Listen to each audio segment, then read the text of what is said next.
ભાવનગરના ગેરકાયદેસર મદ્રેસા કેસની તપાસ જંબુસર સુધી પહોંચી।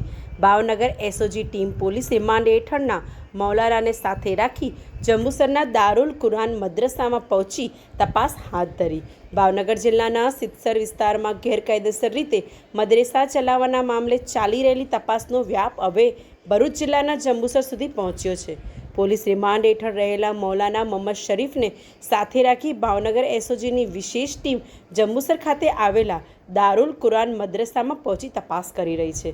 મળતી માહિતી મુજબ સિત્સરના 25 વારિયા વિસ્તારમાં ગુજરાત હાઉસિંગ બોર્ડના મકાન નંબર 110, 111 અને 112માં હેતુફેર કરીને ગેરકાયદેસર રીતે મદ્રેસા ચલાવવામાં આવતું હોવાનો ખુલાસો થયો હતો।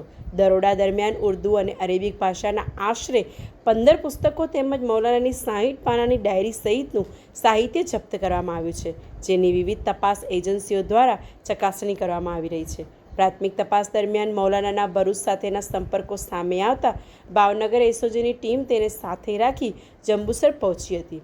પોલીસ સૂત્રોના જણાવ્યા મુજબ મૌલાના ભાવનગર આવતા પહેલાં ભરૂચમાં રહી અભ્યાસ કરતો હતો। તેના સંપર્કો, ગતિવિધિઓ અને સંભવિત નેટવર્ક અંગે માહિતી મેળવવા માટે ભરૂચ એસઓજી તથા સ્થાનિક પોલીસના સહયોગથી તપાસ કરવામાં આવી રહી છે। આ કેસમાં મૌલાનાને ભાવનગર લાવવા અને નાણાકીય સહાય પૂરી પાડવાના આરોપસર યુસુફ આરિફ નાઈ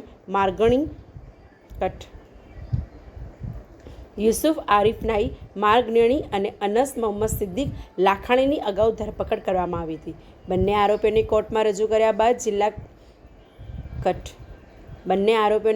રજૂ કર્યા બાદ જિલ્લા જેલમાં મોકલી દેવામાં આવ્યા છે।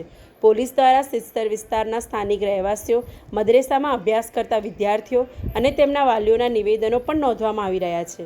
પોલીસના જણાવ્યા અનુસાર સમગ્ર કેસની તપાસ અનેક દિશામાં ચાલી રહી છે અને મળતા પુરાવાના આધારે આગળની કાયદેસરની કાર્યવાહી હાથ ધરવામાં આવશે।